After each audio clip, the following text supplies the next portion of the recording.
I'll start sending you guys the videos. Just Sir, I have a question, sir. Go ahead. Pertaining to the exercise that you gave us last time, sir, I was having a little difficulty with one of them, sir. Which one? I think it was exercise 2. I didn't reach exercise 3 as yet, but I was exercise 2. And you were struggling? Okay. Let me take a look. Exercise 2. Is the one with the A we're supposed to see common A and capital A at the same time in the workspace? Ask.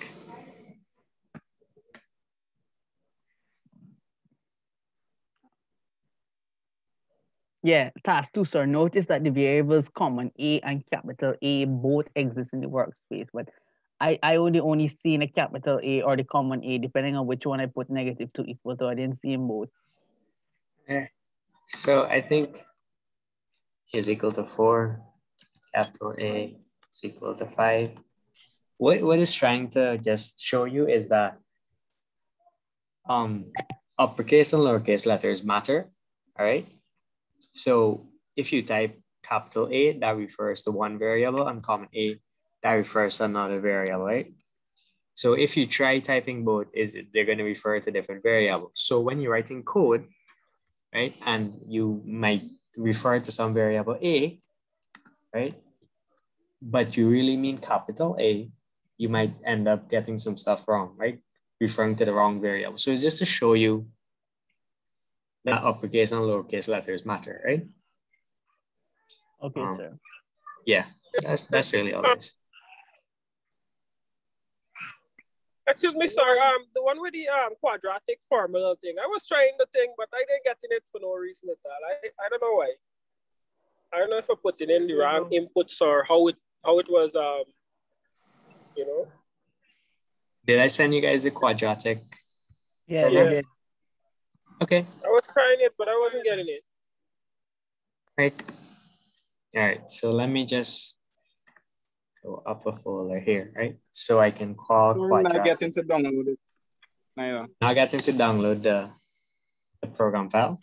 The quadratic formula that you sent. You didn't get to download it? Did anyone else get to download it? So you need to download the quadratic formula before you could actually use it on Octave? No, did you download this program? This file? Did I send you guys this file? No, I don't think so. I think you just sent, I can't even remember. It was like in one of those Projectile simplified. Projectile. Yeah, I don't remember sending you guys this quadratic one, right? So I have the quadratic. Just saw you send it. You sent it. Did? All right. I don't want to open up my email. Everyone. All right. So I sent it, but you guys can't download it. Maybe it's an antivirus thing. Let me see how else I can give you guys this thing. Maybe we can try Moodle. No, I don't have access to Moodle for this class. Quadratic formula not loading. Mine loaded and downloaded. It's loading as what? Yes, sir. All right. So here's what you guys can just type this function back, right? So essentially, it's just using the quadratic formula, right? And it's finding the roots. That's all it is using quadratic formula.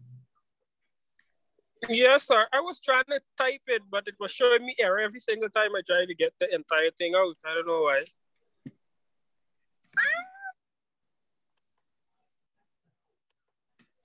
All right. So all right, let's try the quadratic formula, right? So let me see.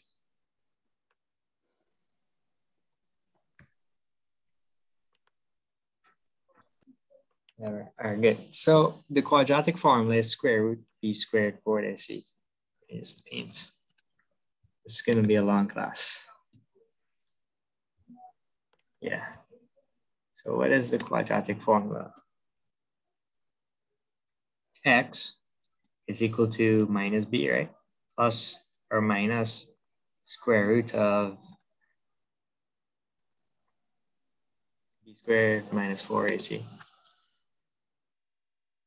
B squared minus 4ac divided by 2a, right? So if we think of this as a function, right? Just think of it as some box. Okay. What we're gonna do, we're gonna put in some inputs and we're gonna get outputs. The outputs we're gonna get are two roots, right? Because a quadratic equation, we're gonna get x1 and x2, right? Right? So when we plot our quadratic function, let's open up Desmos.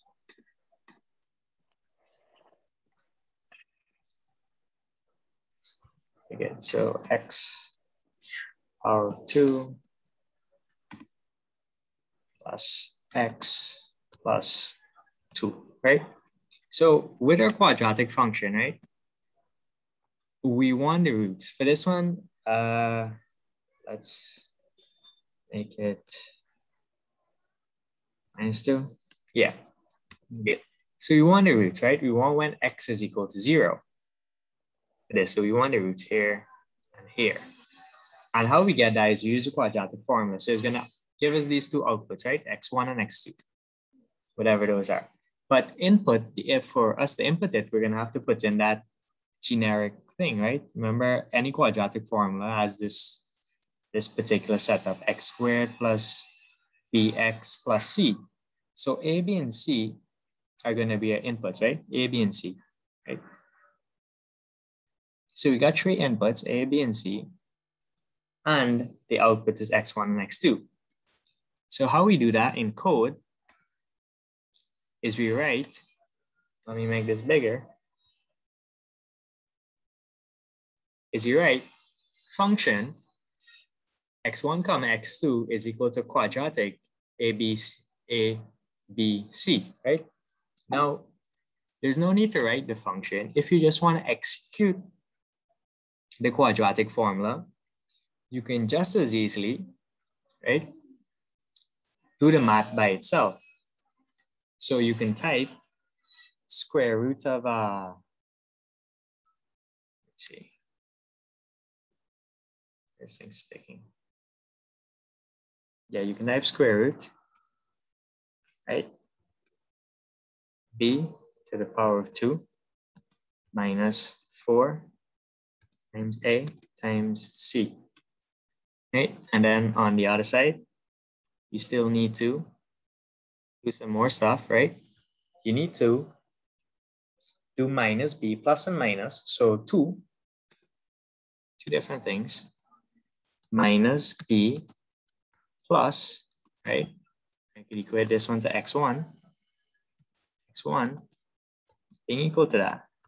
And this entire thing, right, is divided by 2a. The entire thing is divided by 2a. And we multiply, right? So let me just press enter to kind of just save it in my history, right? Now it says these variables are undefined. So if we set b to be equal to some stuff, right, and a, so b in this case is 1, a is 1, and c is -2, right? So let's just set those up real quick. B equals 1, a equals 1, c equals -2. And we calculate, right? And then we run back this thing we just typed. We type that, we're gonna get x1 is equal to 1. x1 is equal to 1, and that's this first root here. Now if we type back that same thing, and we change the plus sign to the minus sign, and we press equal, right, and get x1 is equal to -2, which is this root right here, right? So we calculate in the roots, right, this one and this one, using the quadratic formula. But what I did is I created a function and I broke it down, right? I took this part of the formula here, the square root part, and made it a variable dis. So instead of having this entire quadratic formula, I call this part here dis. So then now I can do x1 is equal to -b plus dis divided by 2a, right? And then I can do x2 is equal to minus b minus the dis, right, divided by 2a. Dis is just a name. You could give it any name you want, but I like giving it the mathematical name discriminant, right? Discriminant. You can obviously give it some name as root part or anything you want to call it, really. M, N, anything like that, right? So after breaking down like this and calculating the two parts, right? Cos the discriminant minus the discriminant divided by 2a, calculating these two parts, that's it, right? I can output that as part of my function. Or additionally, I can just plot the quadratic function here with these couple of lines.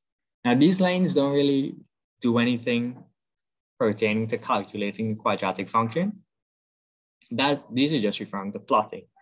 The entire function is just in these three lines, right? Just do the calculation here, okay? And it's the same as just typing it out like this, right? In these couple of lines here, setting the different variables and doing it, right? Okay, good. But what I did is I created a function, and later down in the course, we're gonna do functions maybe about 2 weeks from now. But for now, don't worry about functions. And if this doesn't open, you can always just type it out yourself, all right? I'll cover functions in a later class, all right? Sorry, I have a question. Okay, sir. One question before. I see you putting a lot of spaces between it. Does the spaces even matter or not? Because I tried it without the spaces and I think it was okay. I don't know. Yeah, so space is just a matter of readability. So when someone else wants to read your code, spaces help them see what's going on more, right? So it's like it's a concept in programming called white space. We use space, like even in this case, we can do tab, and that shows them that this is the function start, this is the function end, and this stuff in between is pertaining to this function, right? It's a concept of white space, and maybe we'll talk about it a bit later, right? But for now, let's just get the basic concepts under our belt, right? Things like creating vectors, matrices, and stuff. And then we'll talk about more things like debugging, about functions, about white space. So white space is just to help people read the code easily. Because if you send this to someone else and you have it all clustered up, right? They might not be able to read it as easily, right?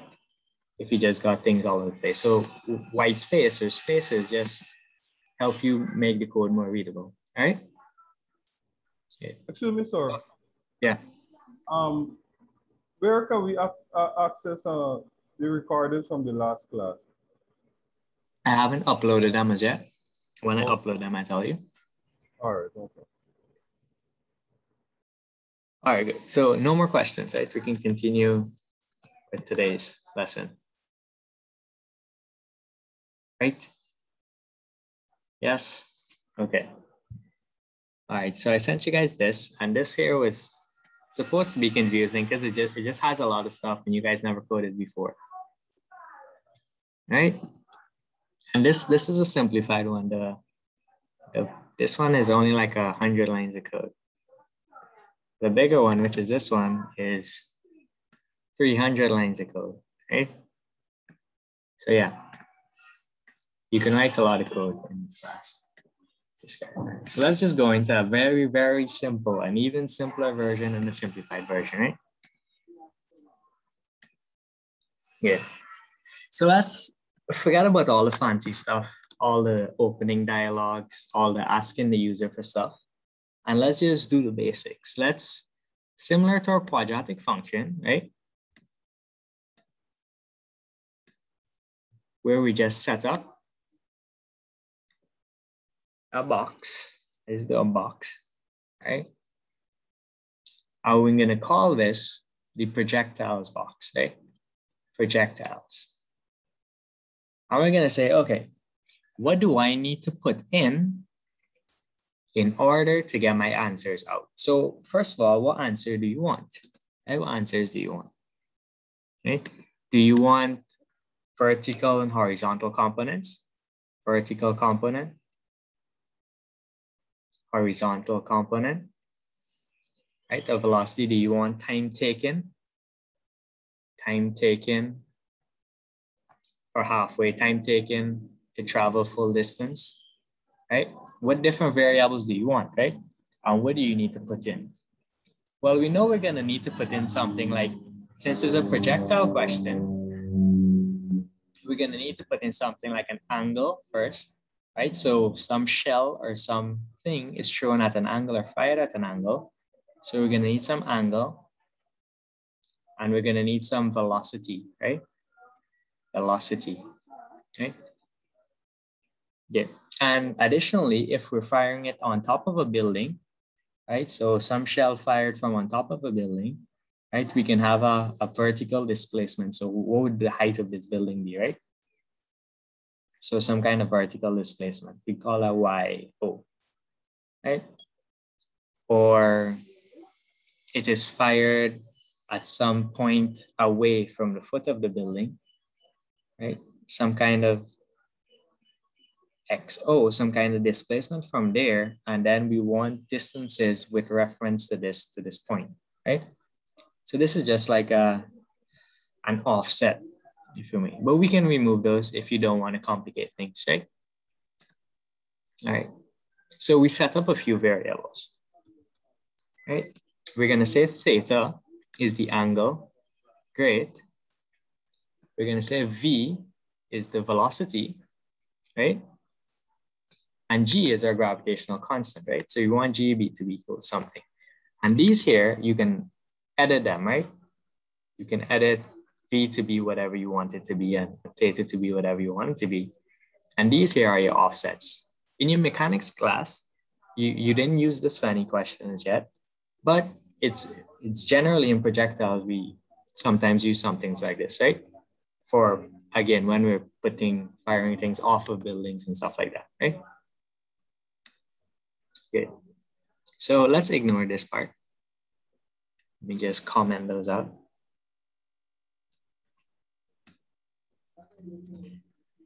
Okay, right? So we're gonna wanna do a few things. First, we're gonna wanna calculate the horizontal and vertical components. Now notice these percentage signs, it kind of tells the programming environment, don't execute these lines of code, right? Don't worry about that. Only worry about the ones that don't have these percentage signs, because the percentage sign is what we use to like write things like our name or write what the program is about, explain the code. Like this is here is projectile motion simulation, right? That's just the name of the program, and I can write the date, which version, how many times I edited, stuff like that, right? So the horizontal and vertical components, we do that the same way we would do it, right? On paper, we multiply the velocity, and we know that variable is VO, right? We label it that. We could just as easily type velocity out, velocity. We could type that out if we wanted to, and that's perfectly fine, right? So VO times cosine of whatever your angle is, right? Theta. Okay, good. And now this cosine function, we know we might want it in degrees, right? Degrees, so cosine D. And that's what we do here. We say the horizontal component, and we name that whatever we feel like naming it. We could just as easily type out horizontal component. But that's long, right? So just type H comp is equal to V0, the velocity we put in, times cosine D theta.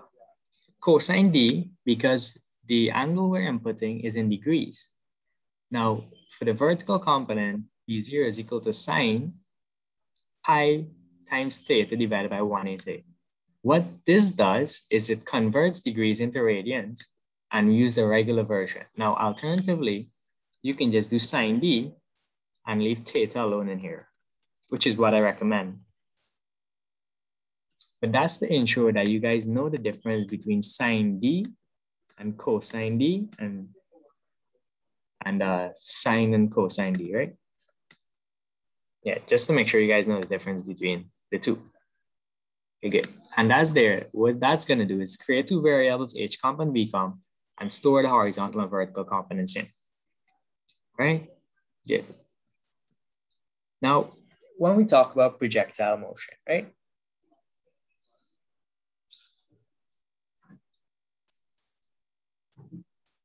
How do we find the x distance? Let's say we wanted to do something simple. We calculated horizontal and vertical components, and we want to do something like, okay, let's just plot the coordinates of this thing's trajectory, right? Just give me the x here, right? The x, the horizontal distances, and the vertical distances. So I can see how this thing traveled through the sky. Well,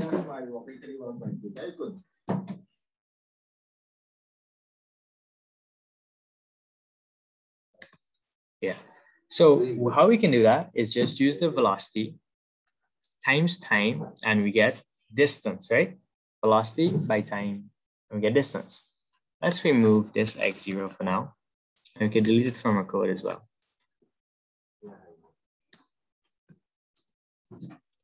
What this is going to give us is our x coordinate, right? Our x coordinates here, right? And we can match those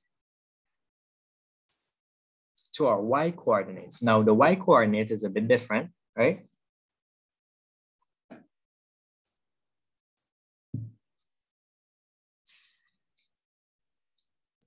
So the y coordinate is ut plus half at squared, right? So now a here is going to be gravity, right? So g divided by 2 minus g, because gravity is decelerating as it's going up. T squared is another variable, which we're going to talk about later. And this u here is the vertical component, right?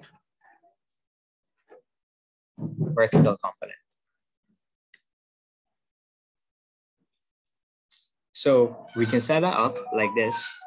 Actually, this is a bit backwards, right? The vertical component times time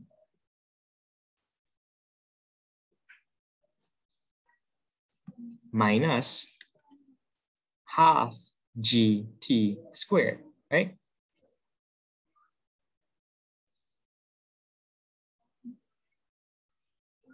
Now what we do is, because t is a set up as a vector, which I'll talk about a bit later, we use the dot component to square t. But for now, just think of t as being squared. Okay. And then we can use the command plot xy to plot this graph, and it's going to plot the trajectory. Okay, so something like this. I need to undo all this, and this. Now plot it. Okay, and it's just going to plot the trajectory. Now, the reason it's like this, it's up here, is because we had an offset of y being equal to 5, right? So that's why it's like that. But we can remove it and plot it back, and then change the time and things like that. Right? So let me just add that back in. Plus y0. And run it again.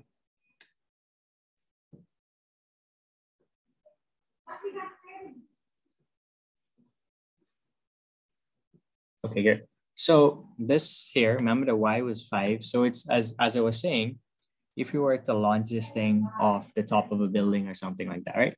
So as many variables as you need, as much specification as you need, as much details as you need, you can add more variables to cater for the things you might want to cater and adjust your calculations as needed, right?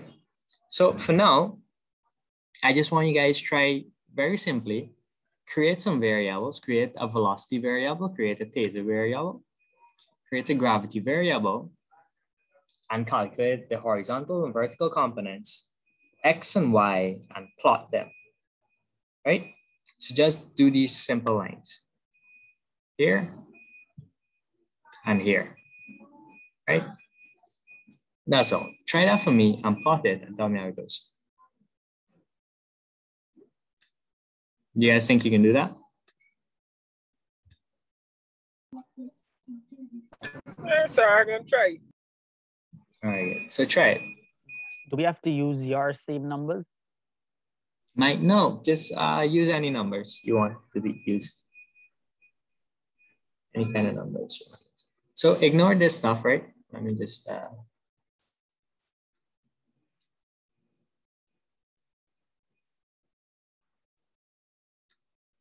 and copy this line here.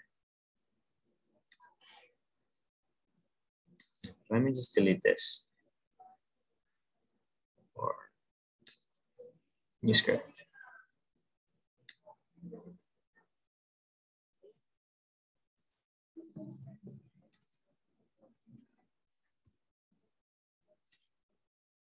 So sorry, you don't have to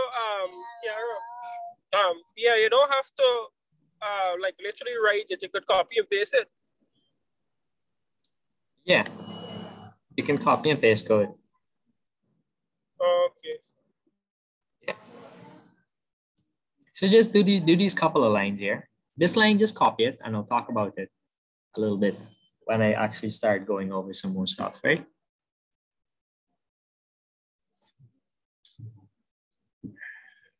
Yeah. All right. And remember, you can change the names of your variables as you see fit, right? You can change G to gravity. You can go ahead, right?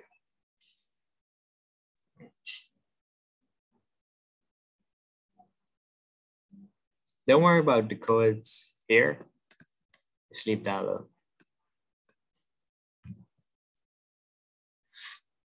But everything here, go ahead and copy. Let me delete this too as well.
Sir, we're not focusing on the T equal line space. What are you saying? We're not using the T. We're just focusing on the top and the second. Yeah, just copy this line and I'll talk about it. Oh. Just copy it.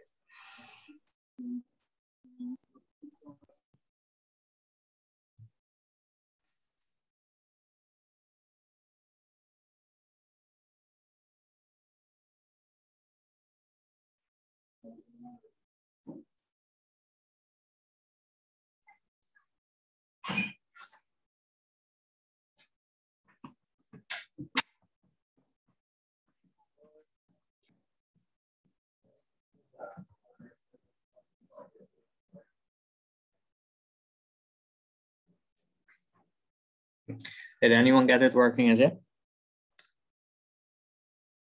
And remember, you're opening a script file, right? Just the script file. Click here, and you open a script file and type this stuff out.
Sir, sir, Yeah, go ahead. could please show me back up to the part up to gravity. We got a copy, right?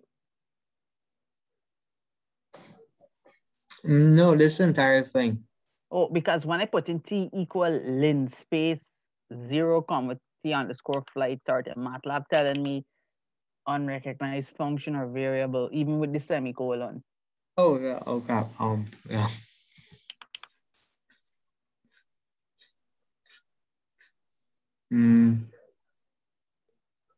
Okay. Continue. Yeah. Continue. Okay.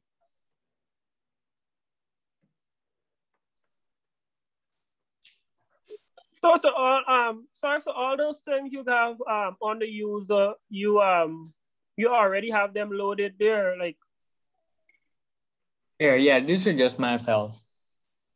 My files that I can type. Like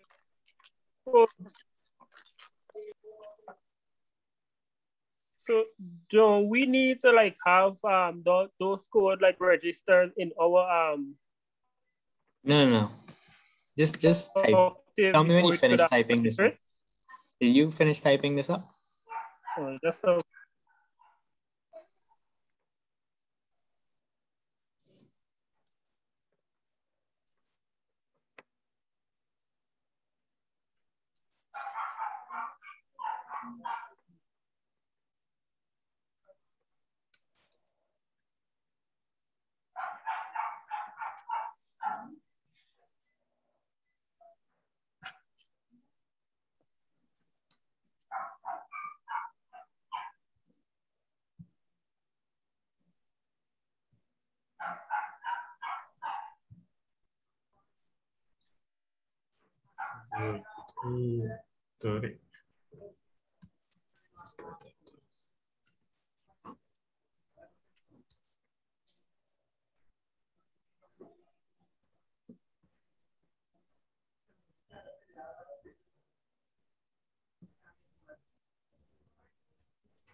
That's great.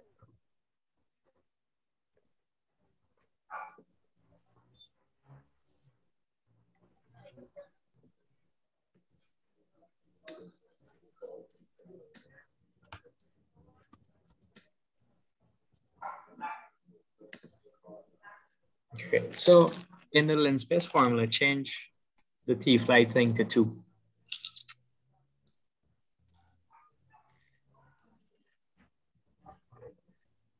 So you're gonna put a percentage M and percentage MS and everything at the end.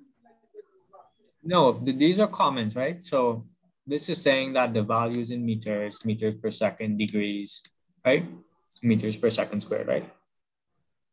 Remember, the percentage is talking to the user, talking to the person reading the code, telling them what is, right? So I can just as easily say percentage, vertical displacement, vertical offset in meters. I can type type words out to the user here, right? Velocity in meters per second. Theta, I can type angle, angle, projectile is fired, right? And I can talk to the user through these percentage signs. All right. Sir. Sir, how you getting back to the T? If you were to go back, sir. Back to T? Yeah, I'm using octave, right, sir? But I'm not getting the opportunity to go back up to the T to change what you said to change. So you can't move like this?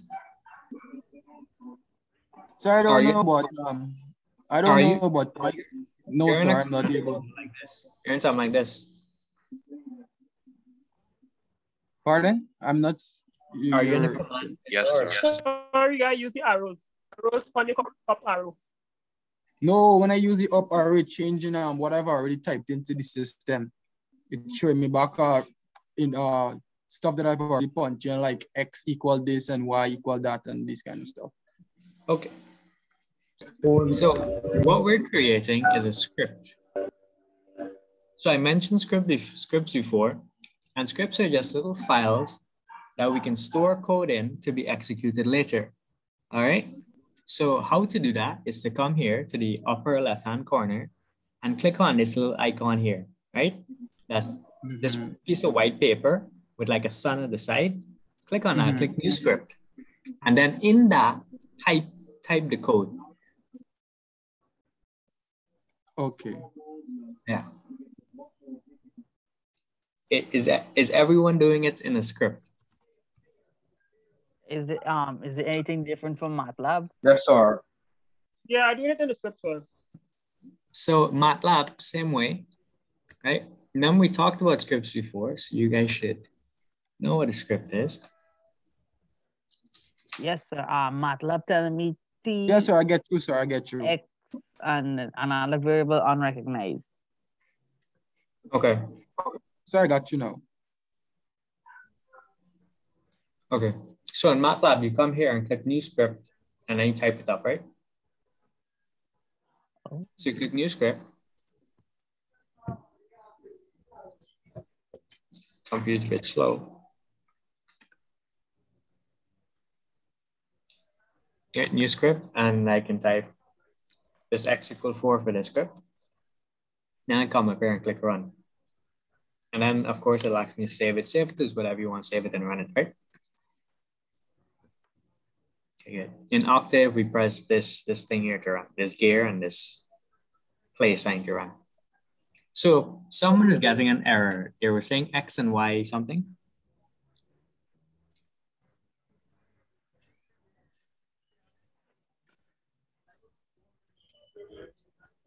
Yeah, what was the error with X and Y?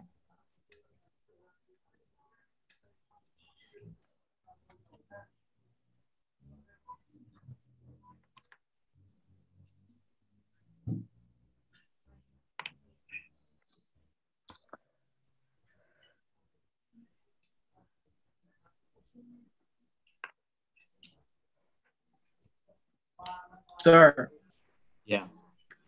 Sorry, where you have on line 8, right? With length, space, and 0 to 30. You got to be those 3 numbers, or you could put any 3. Put those 3 numbers. Okay. I'll tell you why. Alternatively, you should be able to write T is equal to 0:30.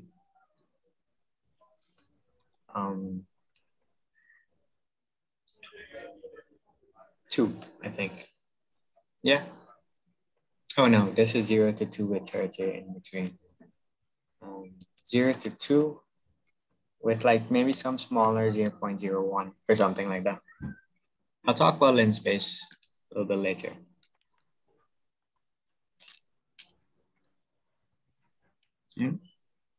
So, sorry, when you put plot XY, it's supposed to automatically plot the graph or something? Yeah. Okay. But you need to run it, right? It's gonna plot this X variable here versus this Y variable here. So you have to run the graph? So you have to press run, press play. Here. Okay. Run script to run the code. You can ignore this line if you want. Okay. So did anyone get this little script working?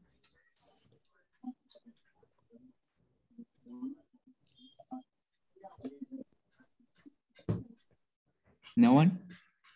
Yes, sir. Yes, sir. That's good. Sir. And it plot? And yes, it sir. plot? Yes, sir. Good. All right. Good. At least a couple people plot it. Okay, good. So I'll explain the stuff we didn't cover. Right? But this plot command essentially plots X versus Y, right? That's all it does. And you're gonna get something like this. Now, this equal, axis equal, let me just percentage it so that it doesn't execute. You're gonna see the axes are a bit weird. Out here, it's above 0. What axis equal does is it adjusts the aspect ratio to make it nice and uniform like this, right? Like that. Cool.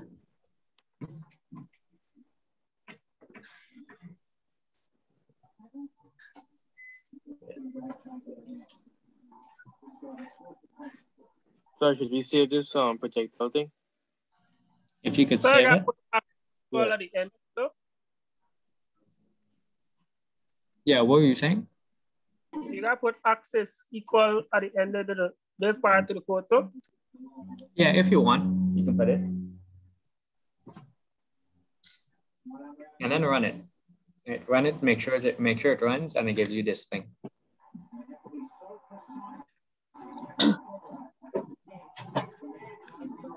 Sir, I'm clicking run, sir, but I'm not seeing anything popping up. When I click run, so I get in the option to save as. Yeah, I got that option too. And when I saved it, nothing will pop up. So save it, then press run again. Sir, I save it and everything on MATLAB, but like I still ain't getting through. It didn't run in. Share your screen. Okay, yeah, sure. Yes, sir. My run button is no longer available. It's showing gray. Not right. with the like how yours is showing. Okay, this class is. So when saving it, you gotta save it. You gotta save it like how it normally saves. Put M at the end. Yeah. It should automatically save as a .m file. All right, this class is going to be a tutorial class. I'm going to make sure everyone is up to speed with writing and running scripts. So whose computer is this I'm looking at? Shiv. Okay, Shiv. All right. So all the way to the top, y is equal to 5. Good. B is equal to 0, to the power of 5, 9.81. T is equal to length space. Great. So this unrecognized function or variable part, remove that, please. You copy that from MATLAB. Just remove that. How do I? Which function do I use? Click if on I type it. Number 7. You click and then you backspace.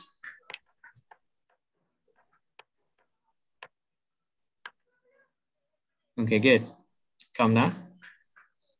H comp V cosine V comp, good.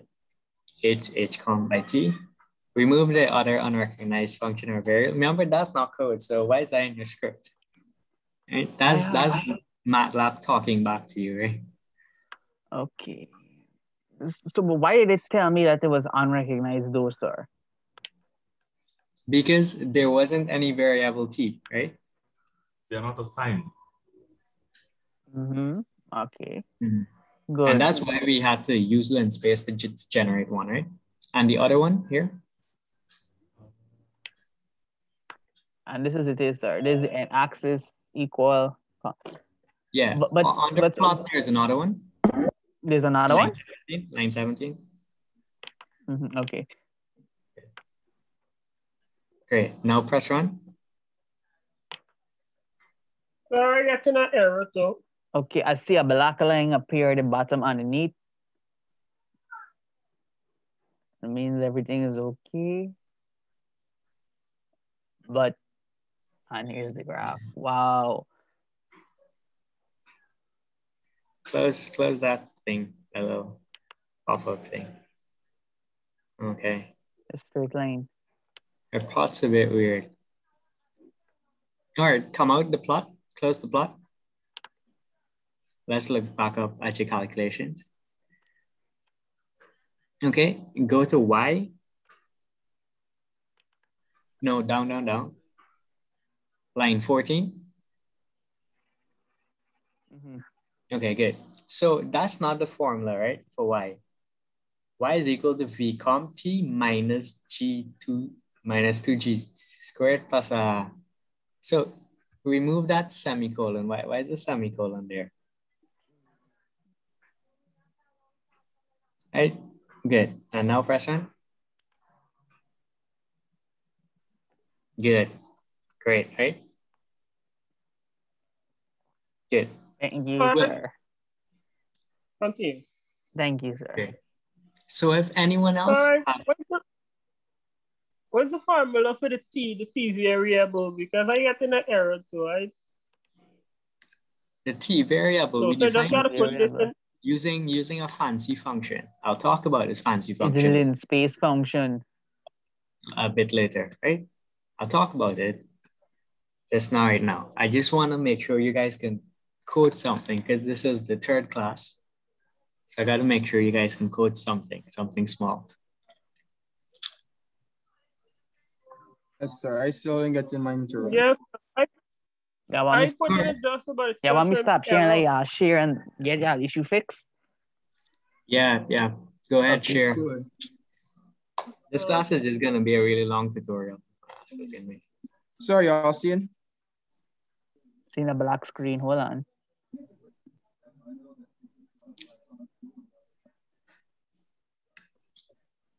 Screen still black. Okay. All All right, now we can right. see. We can see. Okay, so you see all of those arrows you got inside your thing? Uh-huh. You see in line 1, it has arrow. Uh-huh. Yeah, we remove those. Just remove those. So when you copy and paste code from the command window, make sure you copy and paste the code alone. All right? Not the arrows. Yes. Okay. And look, you have an error T flight undefined near line 1 in line 7. Remove that as well, right? So everyone else, look inside your code, and if you have this trash, make sure you remove it, right?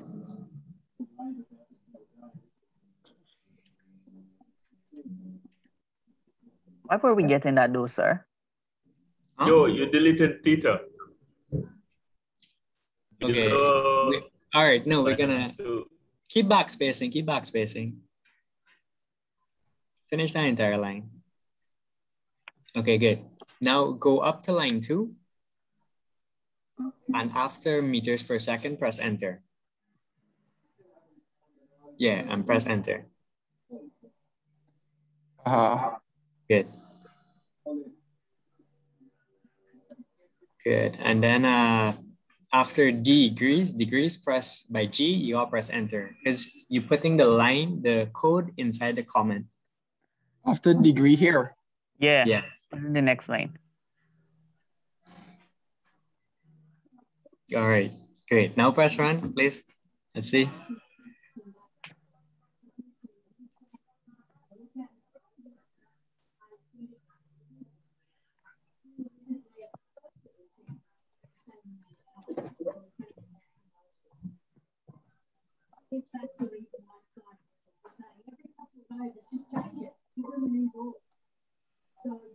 Nothing, sir.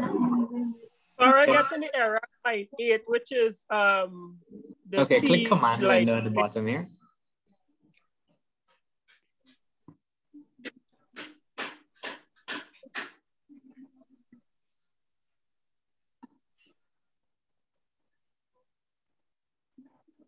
Okay, just clear this entire window, please.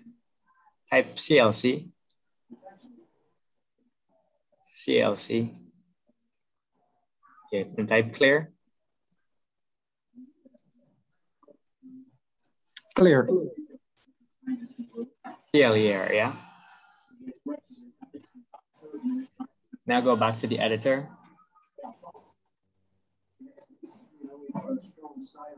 Press run.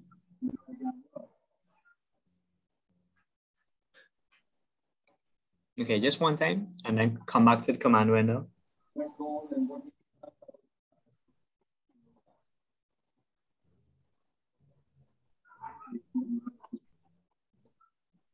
Okay, go back to editor.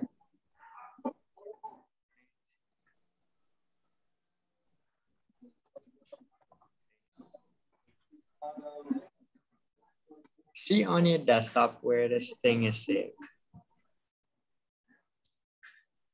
Where is it saved? Okay, plot graph.m, right? Okay, let me look back at this code.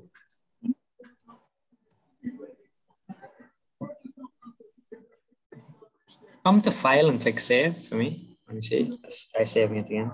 No, inside the editor. Oh.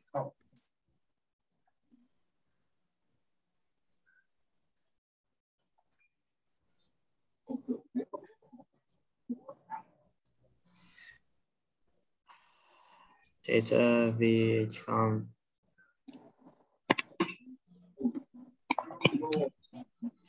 Okay, click file, click save as, and rename it as projectile and just put .m. Maybe the name is clashing with the built-in. See if there's a different name.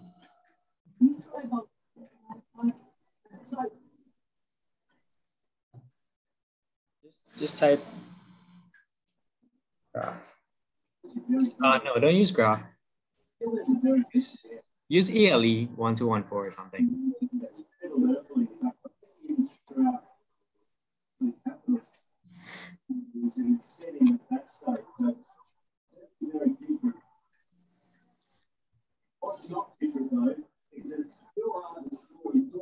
Okay, just press save. Okay, now run it.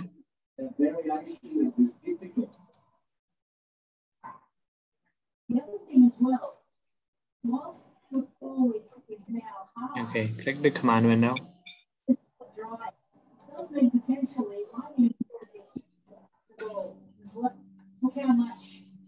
Oh, okay, good. Click editor.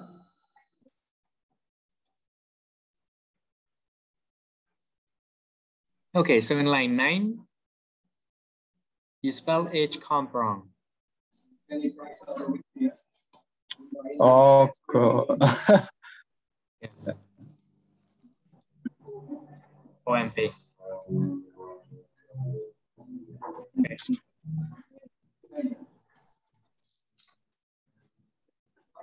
Okay, run it now.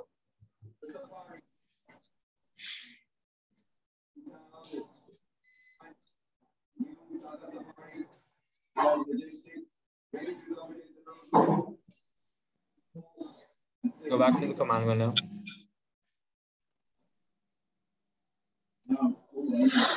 vcomp needs to have a capital V.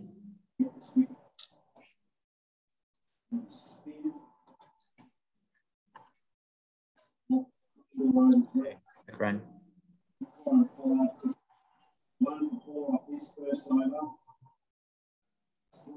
Okay. The command window again.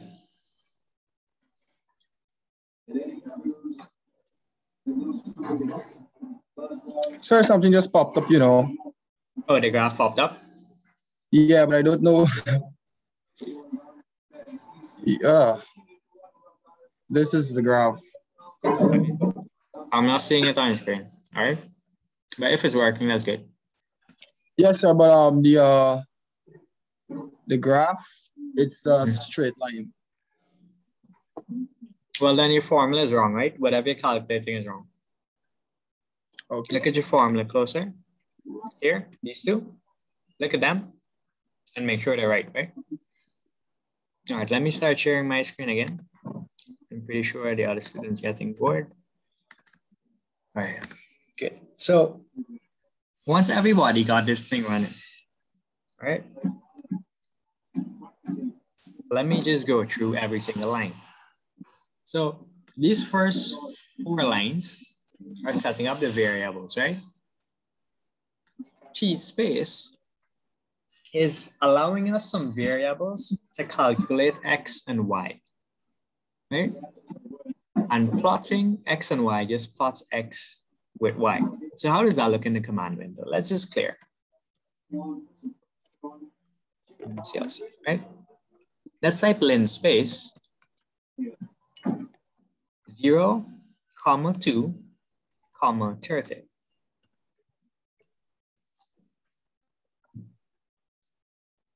What this does is it creates 30 variables from 0 to 2.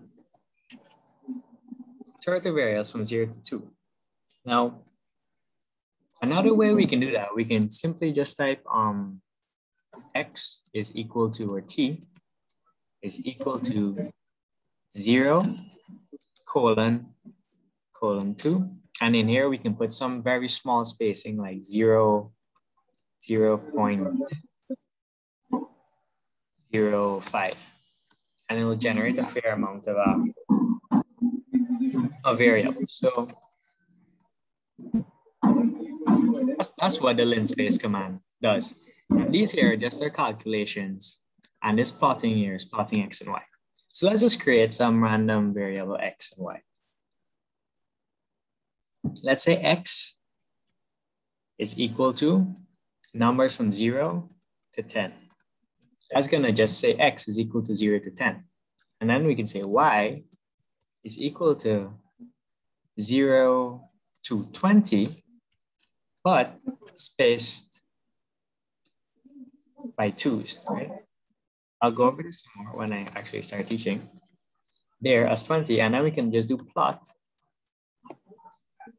X, Y. And what that does is it plots the X variables with the Y variables, right? So when Y is 10, when X is 10, Y is 20. And when X is 8, Y is 16, right? It's gonna be somewhere around here. So it MATLAB, because MATLAB deals with vectors and matrices and arrays and stuff, it can't plot a function, right? It can't plot X squared the same way we would go and plot X squared with a calculator like that. It needs to map variables onto one node. You need to say when X is that, Y is that. When X is that, Y is that. When X is this, Y is this, right?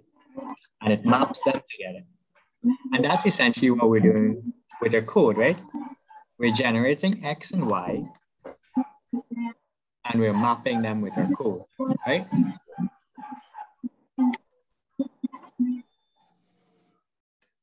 Sure. Okay. Now I will go over it. I will go over it more. All right. Good. So when we type linspace, essentially what we're doing is we're creating some arbitrary values for T that relate closely to this problem, because I worked this problem out before and I figured out some values for T, right?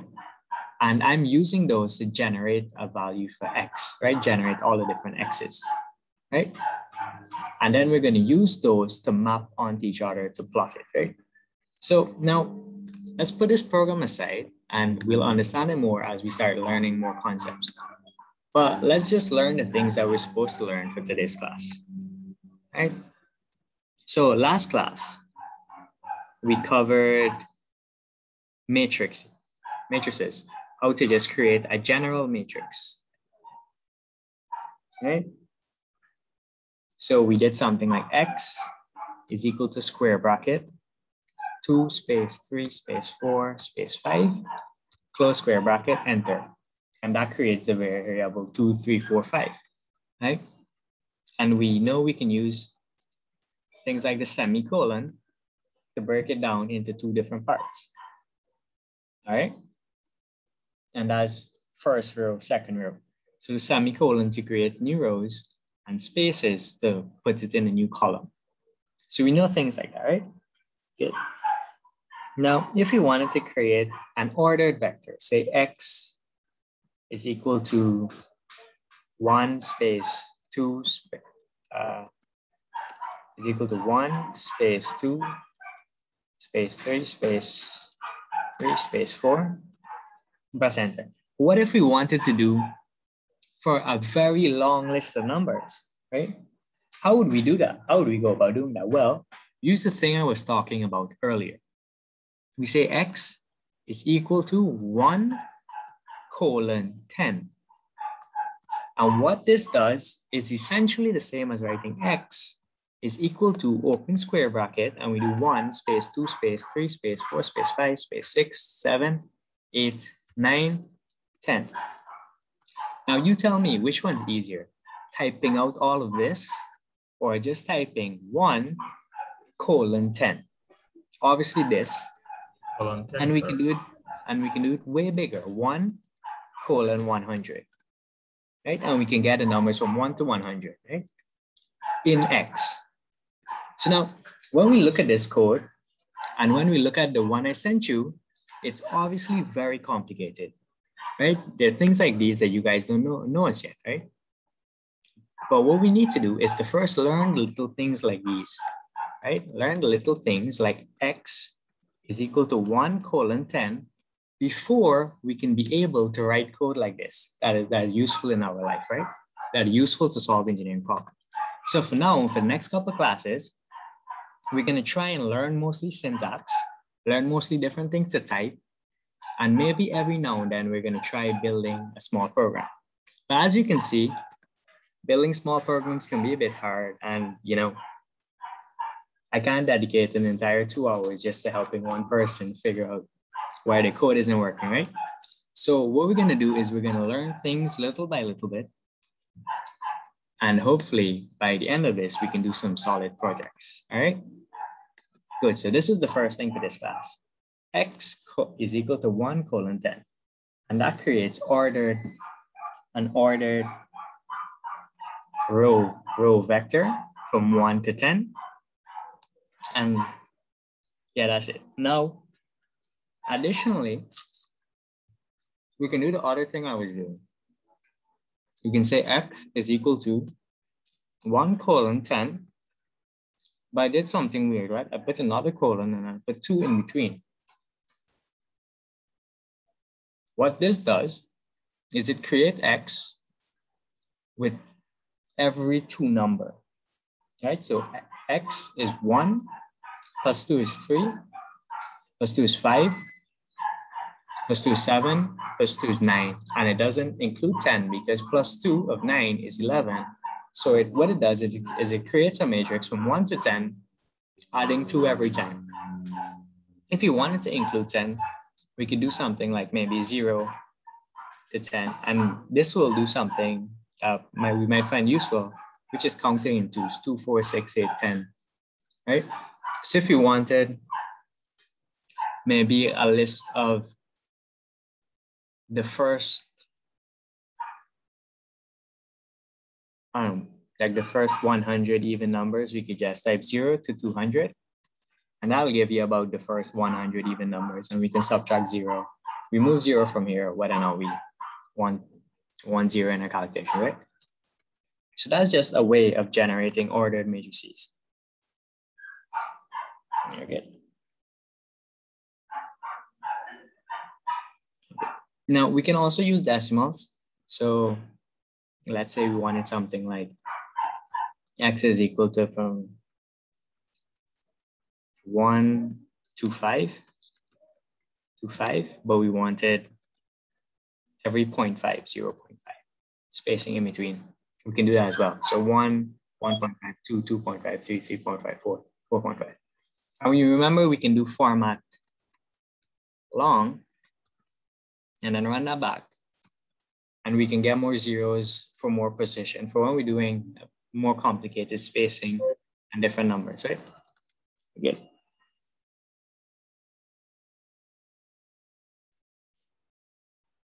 All right, now, what if we wanted a column vector instead of a row vector? Because we know sometimes in linear algebra, we might want column vectors instead of row vectors to represent different things. Well, how we can do that is by using the transpose function. So x is equal to this. let's set X equal to something more easy to handle, 1 to 10. X is equal to that. What if we wanted a column matrix, right? Right now, this is a row. How do we get a column? Well, we can just use this transpose operator, which is an apostrophe, essentially. So on your keyboard, you type apostrophe with X, and when we press enter, that's going to give us it in a column, right? Now, the colon operator, let's use Y, let's change up, is Y is equal to 1 colon 10, always generates rows, right? If we wanted it to generate a column, we can enclose it in brackets and then use the apostrophe. Press enter, and it's going to generate it as a column, right? So this apostrophe thing transposes the matrix. Now let's just do a 2 by 2 matrix or a 3 by 3 matrix. So this here is a random 3 by 3 matrix with just some random numbers inside, right?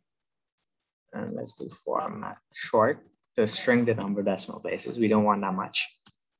Right, so this is a random 3 by 3 matrix, right?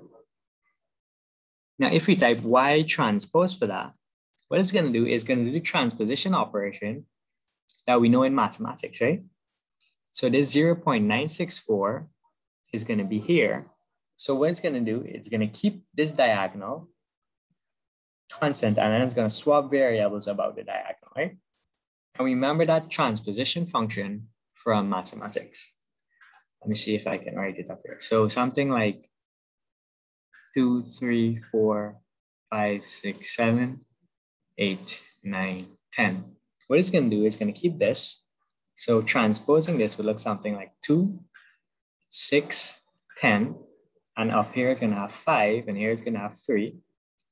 Right? And here is going to have 8.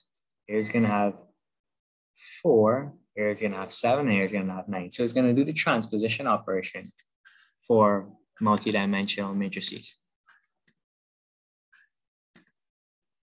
So that's that function. What else?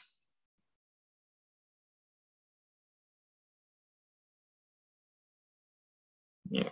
Now, you might notice I use something weird. So this rand 3. What rand 3 does is just create some random 3 by 3 matrix. That's all it does, right? So rand 2, 2 by 2, rand 1, just some random variable, right? Now, the range for this is in octave by default is between 0 and 1. Now in MATLAB, the range by default is different, right? So in MATLAB,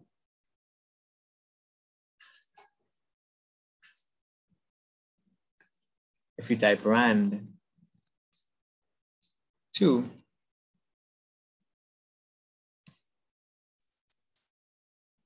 right? Oh, the range is, let me try again. Yeah, so the range by default is again 0 to 1 in MATLAB. So all these numbers are going to be 0 to 1. Now, if you wanted to scale it, we could just as easily multiply it by 10, right?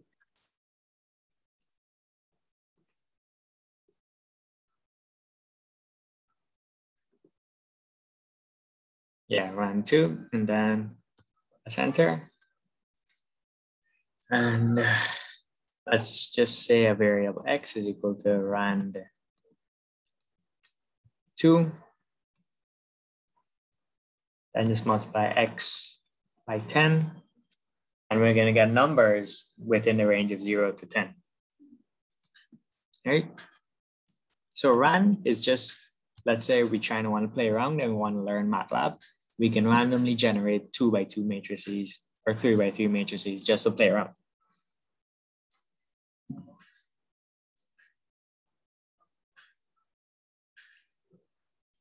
All right. Now, what if we wanted something that wasn't a square matrix, that wasn't a 5 by 5, which is 5 rows, 5 columns? What if we want something like 2 rows and 3 columns. Well, we can use the comma to separate that. Now, most matrix generating functions like rand, and we learn about zeros and ones later, right? Can take inputs like this, where the first input is the row and the second input is the column. So 2 by 3, 3 columns, 1, 2, 3, and 2 rows, and it generates that. Now, some other functions are ones. So we just type ones and we put 5, and it's going to generate a 5 by 5 matrix of just ones. Okay. Or you could do 5 by 2, 5 rows, 2 columns, 5 rows, and so on and so forth. There's also zeros. So you do zeros, and you can do 4, and generates a 4 by 4 matrix of zeros, and 4 by 2, 4 rows, 2 columns. So you can generate matrices to play around with these functions if you like. Okay. Now, there's also a thing, let's create some zero matrix. Let's call it my matrix is equal to a 4 by 2. Okay. Good. Now, let's say we created a matrix, but we're trying to do some calculations and we can't remember whether or not this was a 4 by 4, 2 by 2, whatever it was. Or maybe we collect data from some file and we want to know what it was exactly, right? Well, we can just as easily do size my matrix, right? And what it outputs is 4 by 2. It tells us that my matrix, this matrix has 4 rows and 2 columns. It tells us the size. And let's say we wanted to create a matrix that's the same size of your matrix. Well, then we can use our function like rand,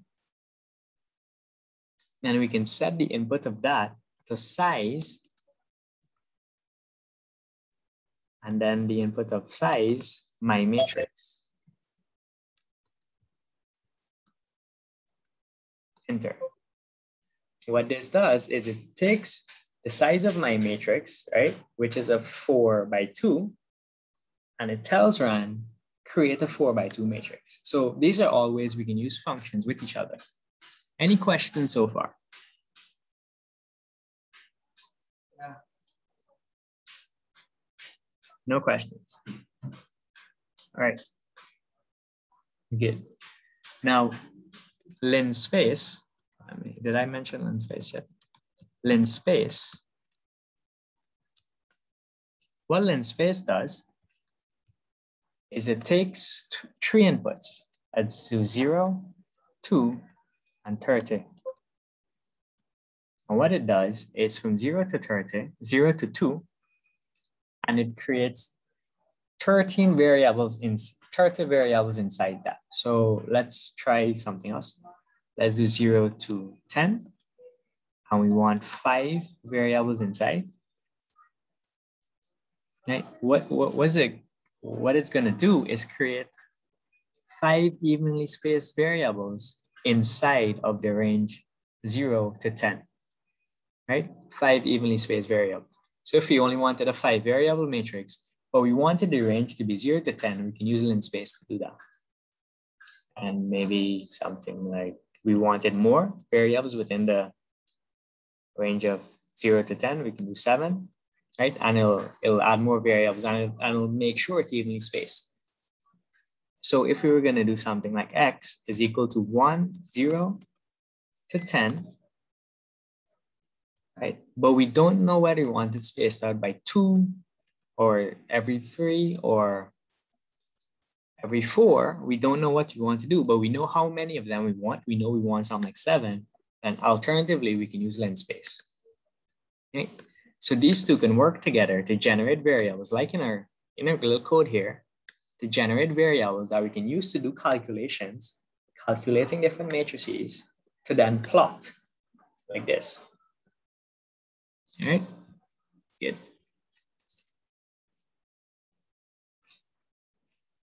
Now, how do we access these variables in our array? So x is equal to, again, 1 colon 10. How do we access the different numbers, right? How do we say, okay, what's the first element in the X array? Well, we just do X, open parentheses, close parentheses, 1. And what that does is it gives us the first element in the array. If we do X, open parentheses, close parentheses, 7, that gives us the 7th element in the array. Now let's do something a bit more confusing in terms of numbers. X is equal to 0, 1 to 10. Let's just use linspace. 1 to 10, and we want 30 of that, right?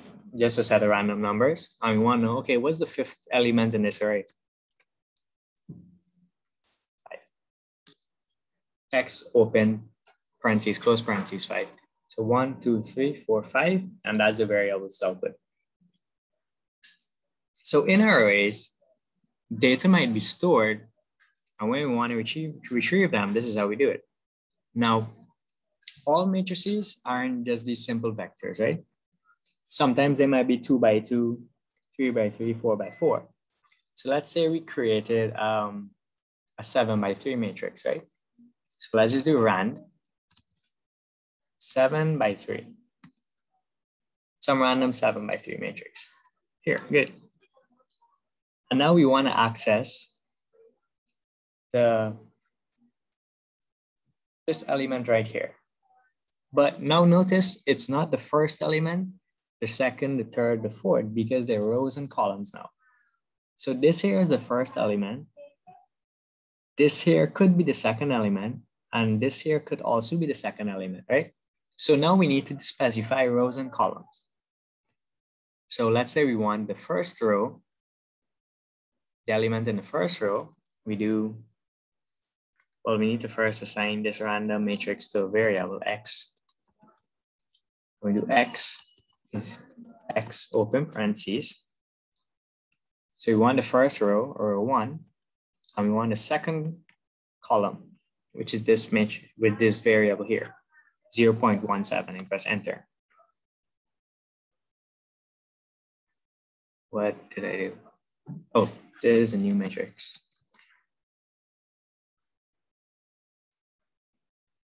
So X there. Then you do X12 is going to give us this matrix here, this variable here, 0.452. 6. All right, and it's going to round off for us. The reason it rounds off us is because we did format short, right? If we did format long, and we run back the same command, it's going to give us the rest of it, right? So format long and short simply just tells us what do we output and input.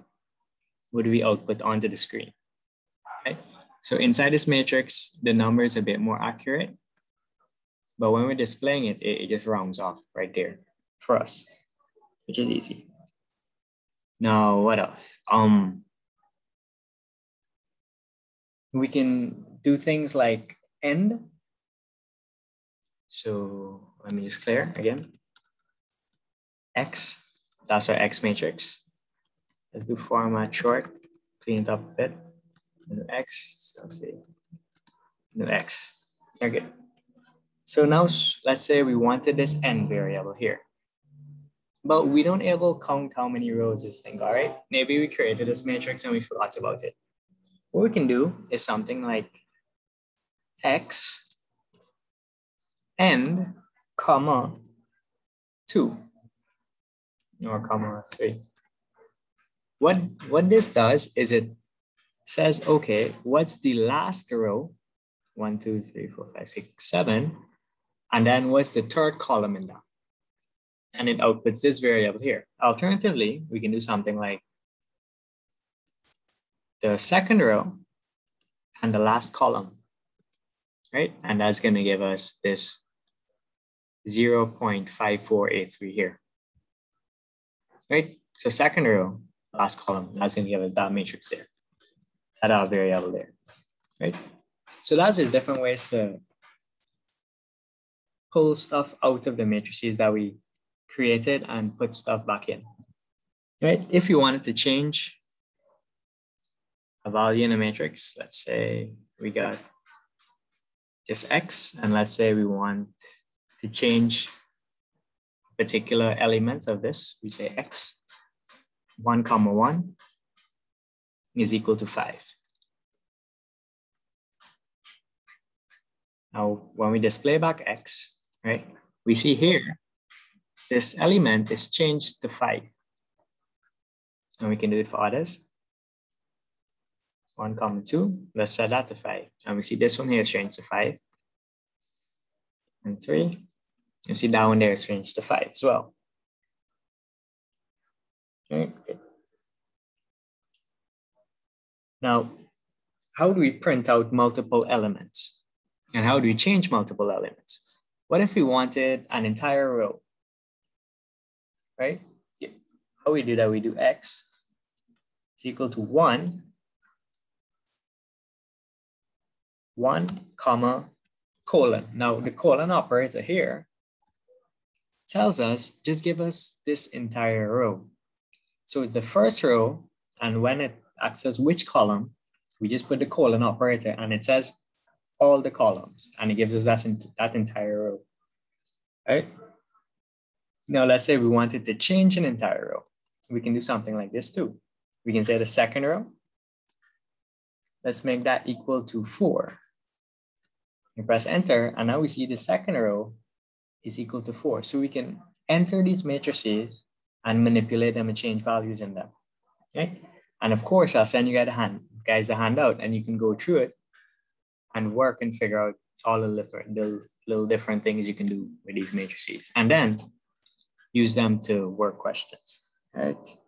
See what else I can show you guys. Yeah, that's about it. So let's now go back to our little MATLAB program. Now, this program should make a little bit more sense now, right? As we know, plotting X versus Y requires us, let's just say plot X, comma, Y. Y is undefined. It requires us to have an X and Y to plot in the first place, right? So we would need to generate some X as some kind of column or row vector to be able to plot it, right? So we need something like X is equal to 1, 10, and Y is equal to 1, 10, 30, but spaced out every 3. Actually, let's put it as a 0.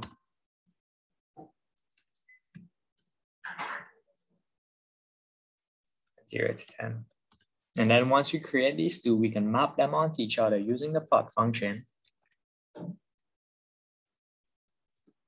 And then we get the graph, right? We go and 10 is mapped to 30, 0 is mapped to 0, 2 is mapped to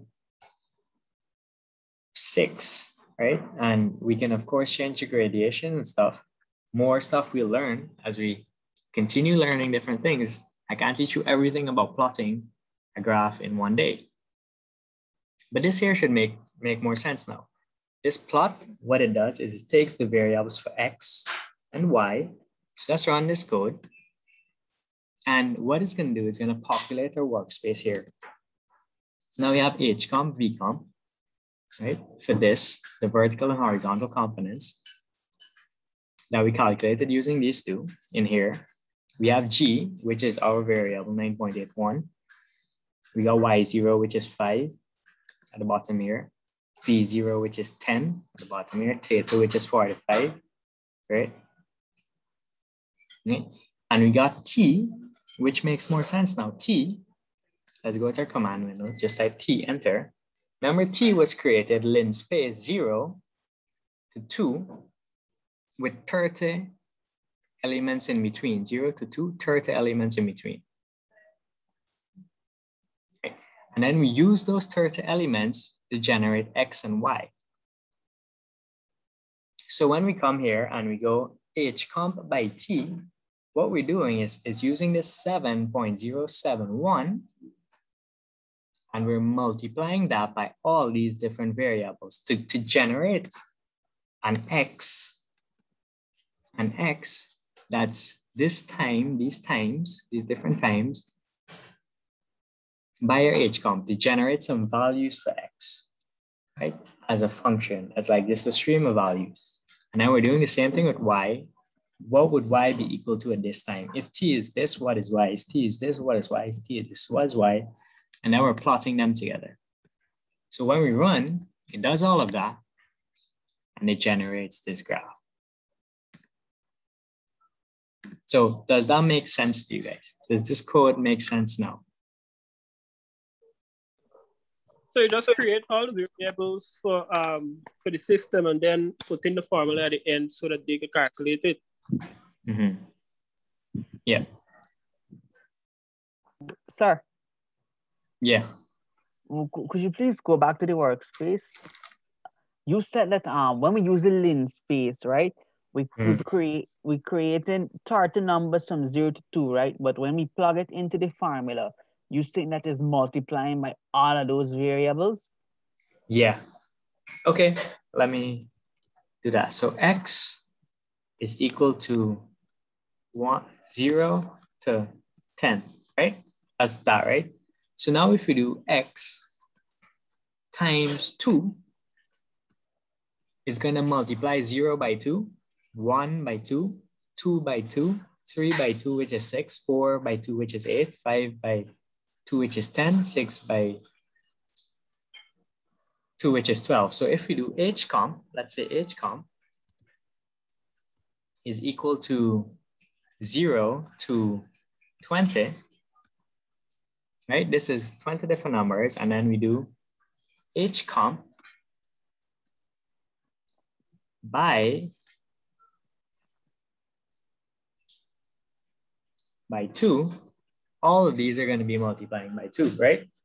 So when we say T times H comp, remember H comp in this case is just just one number, right? H comp is equal to V0 cosine theta. So let's execute this. Execute that. H comp is 7.071, right? It's just the cosine D of theta, right? Now lin space. Now remember, I worked this out before, and I figured 0 and 2 is a good range for all the times you might need for this function, right? And then we want 30 in between. 30 is kind of like the resolution, right? Let me explain what I mean by resolution, right? So let's say X is equal to 0 to 10 or minus 10 to 10. And Y is equal to sine of X. Sine D of X. Sine of X is fine. Okay. And now we do plot X comma Y. I need to close this one. Oh, okay, good. So you see, this isn't exactly the sine function, right? Why is not exactly the sine function is because we don't have a lot of variables, right? We only have like 20 variables here for X, right? Minus 10 to 10. If we were to do minus 10 to 10, but at an interval of 0.5, we get some more variables. And then we do Y is equal to sine X again. And then we plot. We see it become a little bit smoother, right? It's slightly smoother. It's not smooth enough yet. We come back again. We do, okay, it's 0.5. Let's go even smaller. Let's do 0.1. So we have a lot of variables now. Calculate Y again. Now we plot. And now we see it's smooth. It's very smooth, right? So what this is, lin space 30 is really the resolution, how many variables you want, how smooth you want this graph to be. If we do lens space, maybe 10. Let's see. You see our graph is kind of choppy. 10 is still a bit smooth. Let's do 5. Right? So I was like, right? The resolution is not as smooth. So 30 is a decent number to get it nice and smooth. Right? To get a nice smooth curve for our projectile. Right? Good. So now this code is starting to make more sense, right? The axis equal, as I said, just adjust the aspect ratio and you can toggle it on and off using the percentage sign and see what it does, right? But from here to here should make sense now. Does it? Does it not? Sir. Okay, sir. So y is 5, v is 10, the angle is 45, and gravity is 9.81. The lens space is supposed to make a range for t as is the projectile is going up in the air. Yeah. Through 30, and you're gonna cast the angle and you're gonna assign the angle for the two vertical components, and you're gonna use the formula. Let's put this before. Not to confuse you. Let's put this before.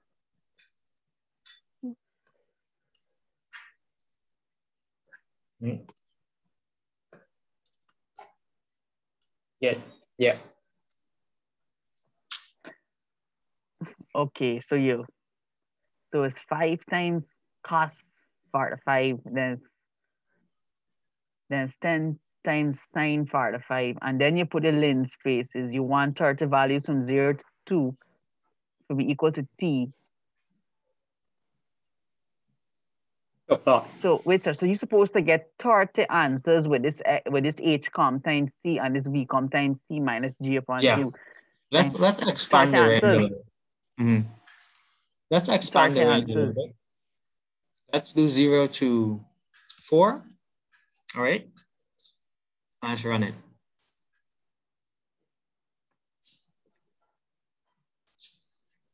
Look at our graph.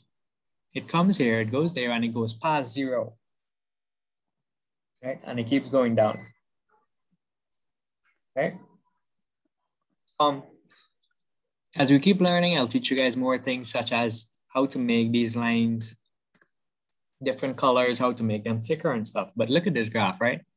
0 till down to here. When we within the line, sir, there's 30 times time intervals between that one line curving down. Between this vector, yeah. Yeah, the whole blue line is 30. Yeah. So now if we do t, we get 0 to 4, and we get 30 intervals in between that.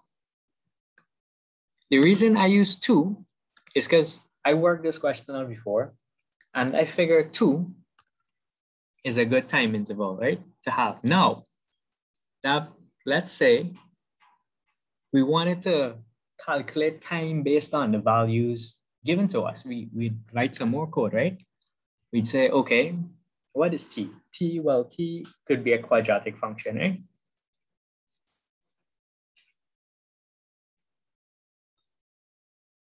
Yeah. How do you calculate time for projectiles? You gotta use one of them make science equation, make t the subject. Yeah. All right. So you would go, maybe you want to write some function. Maybe you can write a function for half the time until top. Write some function for time until top, right? And then multiply that time by 2, right? And then put that variable in here. Put some variable, time, in here. Not time, maybe. Let's use time of flight. Like what are the time of flight? And you can put some code in here, right? Calculating calculating time of flight. Now let's change this to 600. Let's change this to 70, right? And let's say t underscore flight is equal to 120. Colon.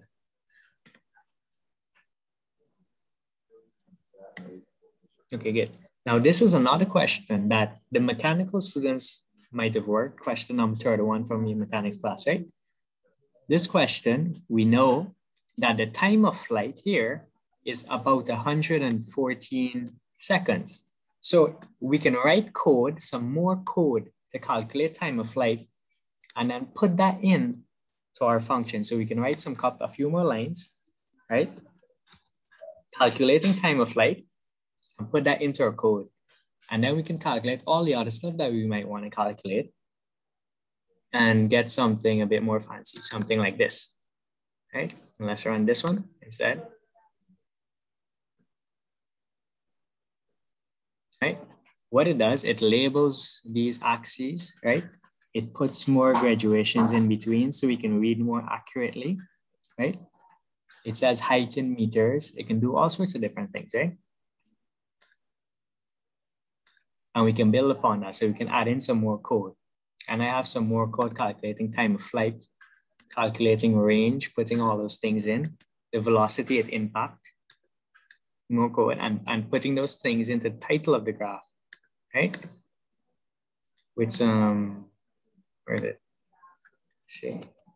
With some code here, I have X label, Y label. Of course, more things I'll go through with you guys. And as you guys keep doing the homework, you're gonna learn about more functions and how to do more things, right? So you can put all those in and you can make your program more accurate and cater for more things, right? But for now, this is just bare bones.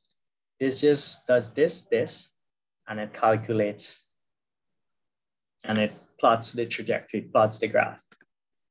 And that's it, simple. Now take this stuff that you know and go back again, yet one more time to this big projectile simplified program. And you're gonna see some things start coming to life, right? You're gonna see here in the computation section, you can see V0x, right? V0 cosine D times angle. Angle is some variable, right? Angle is some variable up here. Angle 70, V0 600, right? Those are some variables in this code, right? And we're gonna see them here, right? Doing some calculation, we can see A is equal to half times G. Maybe that's something you guys know, right? Half G. And you're gonna find different calculations, right? We can do square root Vx, final to the square, and all these different calculations gonna make sense, right?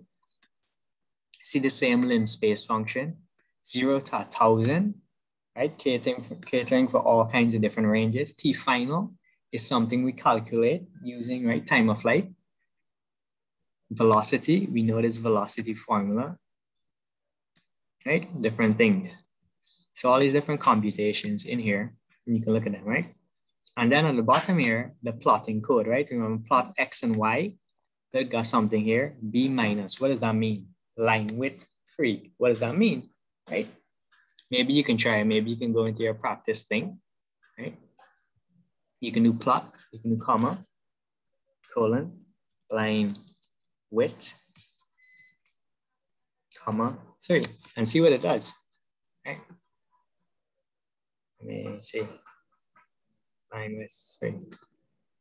Sorry, does that thing by chance make the line like about three some unit thick? I don't know if it's millimeters or something, 3 millimeters thick or something on the graph. Try it out.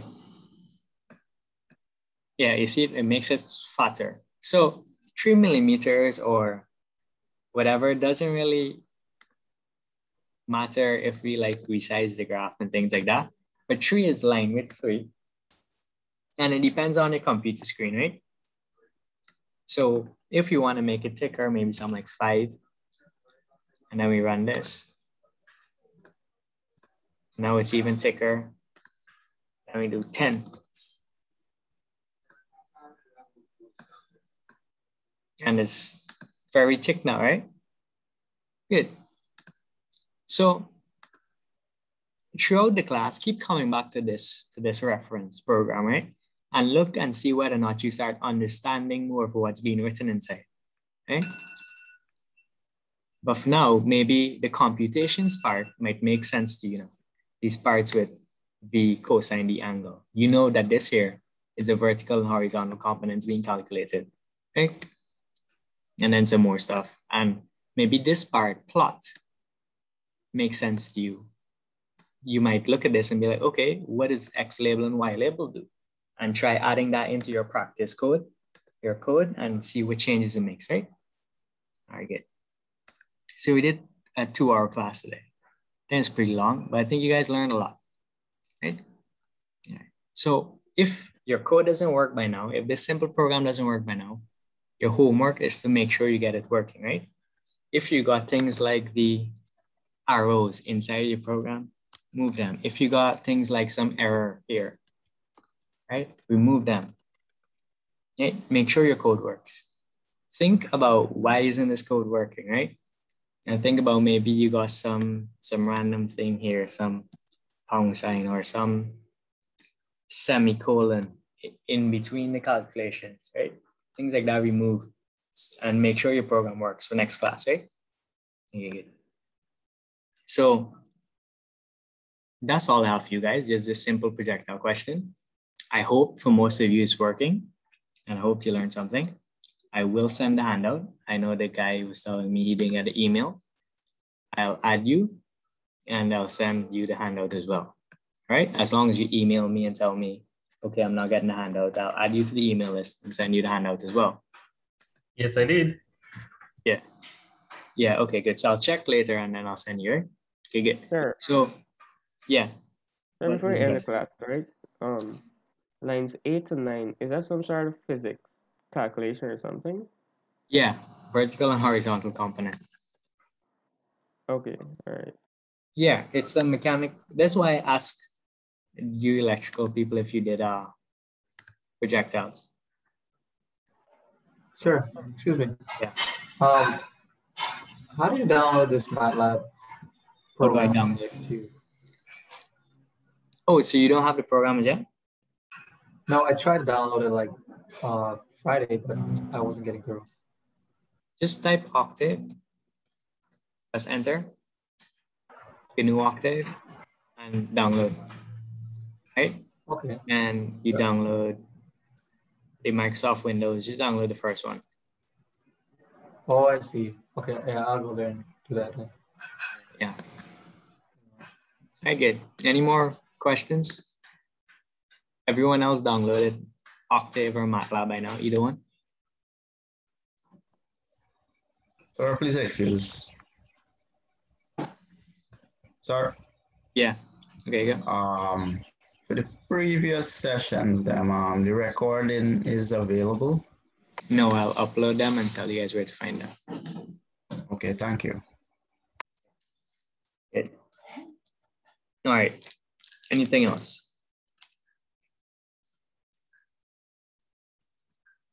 All right. So maybe some of the electrical people might have been a bit lost with the calculations part of the projectile. So Friday's class, I'll try and do an electrical example, maybe a circuit analysis example, and you mechanical students should be able to follow that because you did electrical fundamentals as well, right? And I'll explain a little bit as we go through doing some circuit analysis with MATLAB. All right, good. So I'll send you guys a handout of more things to try out and different tasks to do and type in your command window and learn more about MATLAB. All right, good. So that's all I have for you guys today. You can leave. If you have any more questions, go